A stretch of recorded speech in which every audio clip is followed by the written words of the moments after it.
Then coming to the last terminology, that is chronic or old ectopic. What do you mean by that? As the name suggests, if she had an ectopic, she didn't come to know.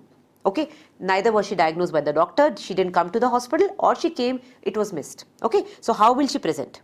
She will present with an insidious, low, slow growing, slow gradual, not getting noticed, but causing serious harm. So it is an insidious onset of the symptoms, little pain which, or maybe history of acute pain which recovered now. Okay, then little bleeding, maybe spotting, and she ignored it.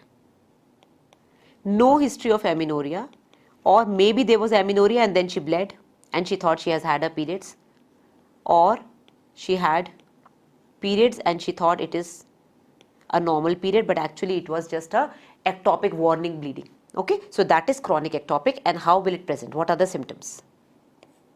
Almost the same what I just told you.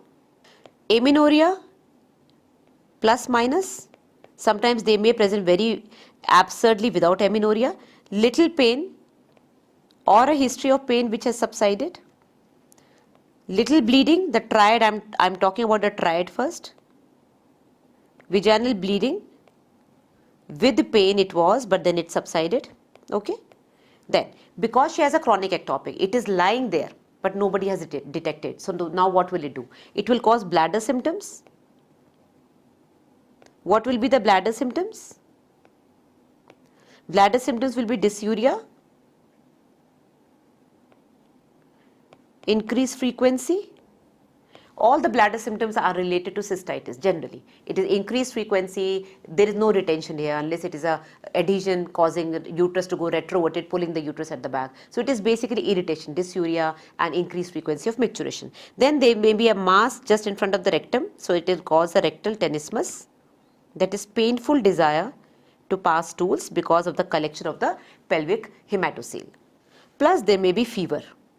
Fever because of infection, because of there is a nidus lying there.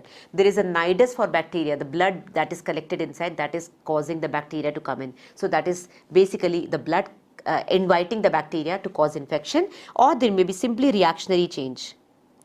Reactionary changes in the body because of absorption of the blood, the degradation products are there, so they are getting absorbed in the blood, and that is causing infection. So she may have fever, she may have pain, little bleeding, may or may not amenorrhea, rectal symptoms and bladder symptoms. So these are the symptoms of chronic ectopic.